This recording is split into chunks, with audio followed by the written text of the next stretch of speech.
Hey everybody, Nick Espinoza, your chief security fanatic here. Don't forget to subscribe. And today, we are talking about smart glasses because it looks like we're about to try them again, and maybe they'll work this time. Either way, the privacy nightmare is going to get even worse from the first generation of privacy glasses, or smart glasses rather. And think about it, because before it was Google Glass.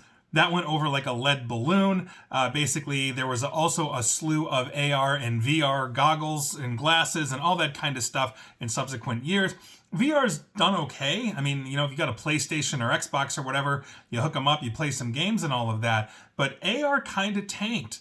It never really caught on. Even Google moved basically Google Glass from a consumer product to a business product and eventually put a bullet in it in 2023, but it just never really caught on. And I remember talking about this a while back, saying that aside from the privacy risks of smart glasses, and believe me, there are privacy risks that are legion in these things, nobody outside of that, nobody would basically want these things until they're just as thin and as light as regular glasses. And as a regular glasses wearer, if you're watching me here on YouTube or wherever, you know that I'm in glasses every single video, podcast, whatever. Basically what I'm saying is, as a regular glasses user, I'm looking at it from the glasses perspective. Heavy glasses would wear on the user's ears, the bridge of their nose, and ultimately turn people off. If you've ever had or are a glasses wearer, if you've bought like a heavy pair of glasses, at some point they're just going to hurt. You're going to have to pinch them to your nose or whatever. It's not a good look. And these things are not there yet. That was the primary complaint outside of the outrageous cost of these things. But now, AR glasses are a bit better. They're not as light as actual glasses, but outside of the integration of smaller technology, therefore lighter frames, etc., we're talking AI. That's all we talk about these days. And basically, everybody's thinking in terms of this industry, that'll get people to wear them. AI on your face. Right? So Elaine Scherter of CBS had a pretty interesting write-up on this, and to their point, AI glasses are on their way. And the latest entrant, literally from basically today, is Alibaba. They started selling smart glasses that lets the wearer access their basically Alibaba's Qwen AI app with the touch of a button. And if you're wearing these glasses, you basically, and they're dubbed for the record Quark AI glasses, it gives you the ability to search the internet, automatically compile meeting notes, make payments, listen to music, manage your schedule, and other things as well. You can also use the glasses' built-in camera to snap a picture of a product and then instantly price it on Alibaba's e-commerce site known as Taobao.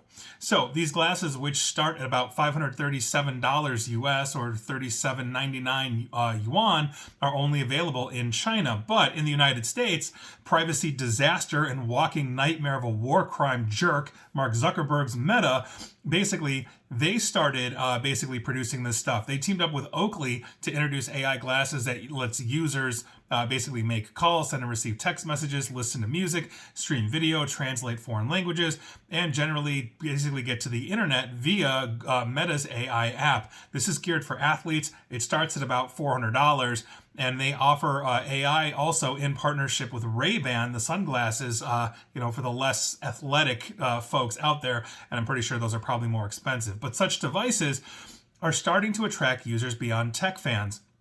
And I think there is some novel use for this that I think is important. And one of the examples that is given in the article is that some visually impaired people are using Meta smart glasses to connect with volunteers for real-time help, completing tasks such as shopping or going through their mail. That is good use of smart glasses. If I was in that position, that would be very appealing to me. And although smart glasses remain a niche product, basically the researchers over at IDC forecast steady growth. They're thinking that, or saying that, global sales of 9.4 million units this year is going to get to 20 million units by 2029. That's basically a whole huge uptick, more than double in just the next few years or so. Roughly 17% of online adults in the U.S. have reported trying smart glasses, according to Forrester, and that's up from 4% in 2024. I have never tried them, to be perfectly honest with you. I've read a lot of reviews. I've seen the capabilities, but my biggest concern here by far is privacy. And that is, I think, the huge thing. Smart glasses capture, store, and share personal data, while their capacity to record and stream video raises serious questions about filming people without their consent. Meaning, I'm not going to be in my smart glasses walking down the street and now somebody is able to film me. And there was also research done at a university here where they basically tagged in smart glasses to basically a national database. I believe it was that one I talk about all the time with like the eyes, whatever it is. They've taken pictures of everybody. They're always in trouble for massive privacy violations, not Facebook, the other one. But anyway, they tagged that database into smart glasses and essentially started taking pictures of people in the subway, just sitting across from people and immediately knowing who they were. So imagine a stalker, a pedophile, some kind of jerk getting these glasses and automatically being able to identify you, getting linked to your Facebook account, because if you're using Meta-owned glasses, why wouldn't they do that? These are the things that I'm genuinely concerned about. And a lot of states have two-way consent laws when it comes to recording, meaning both parties have to be informed that you're being recorded. And part of this smart glasses, companies will say, well, we can integrate like a flashing light. And if you see a flashing light on the glasses, you're being recorded. Screw that. I don't want any of this kind of stuff around. And it's hard to get away from a surveillance state, especially when you're talking about companies like Meta that will probably freely give all of this data to the federal government if they see fit.